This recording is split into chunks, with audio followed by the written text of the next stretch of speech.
This video shows you how to purchase and send a Claude subscription as a gift to someone else. Open the Profile menu in the bottom left corner of the sidebar. Choose the Gift Claude option from the main account menu.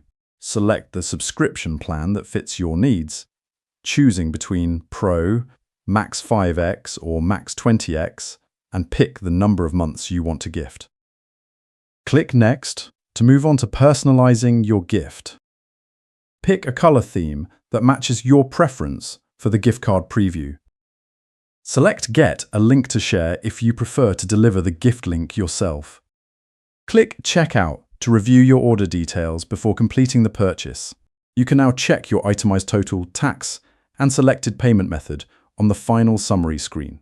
If you would like to support the channel, take a quick second to leave a like on this video. You have seen how straightforward it is to purchase and configure a Claude gift subscription. Thanks for watching, and be sure to subscribe for more walkthroughs.